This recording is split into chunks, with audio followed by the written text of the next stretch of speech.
9 rumah sakit pemerintah di Bali diwajibkan memberikan pelayanan rawat inap bagi rehabilitasi pengguna narkoba. Dengan adanya pelayanan tersebut akan memudahkan pecandu narkoba mendapatkan akses rehabilitasi.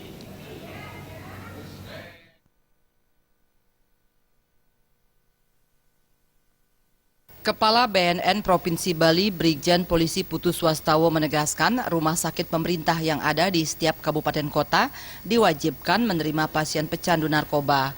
Rumah sakit harus menyediakan layanan rawat inap dan rawat jalan seperti yang diatur oleh Undang-Undang Narkotika.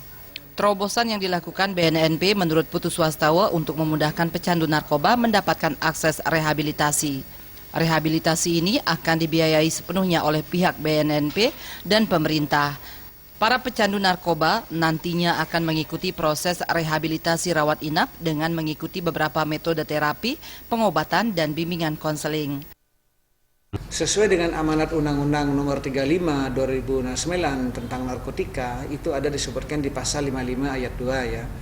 Jadi setiap RSUD dan puskesmas dia disebutkan sebagai IPWL memiliki kewajiban untuk merehabilitasi medis dan sosial. Medis itu ada inap dan jalan ya, sesuai dengan asesmen dia apa tingkat ketergantungannya mereka. Biayanya gratis, itu yang paling penting, gratis, tidak dipungut bayaran, dibayar oleh negara bagi orang-orang pecandu-pecandu ini untuk diobati, baik itu jalan dan inap. Jadi gratis semua. Berdasarkan data Badan Narkotika Nasional Provinsi Bali, hingga saat ini tercatat 970 orang pecandu telah direhabilitasi oleh BNN Provinsi Bali, di mana 122 orang melakukan rawat inap di Yayasan BNNP Bali, Rumah Sakit, dan LP Narkotika, serta 848 melakukan rawat jalan di RSUD, klinik, dan yayasan. Meriantika dan Bayudi.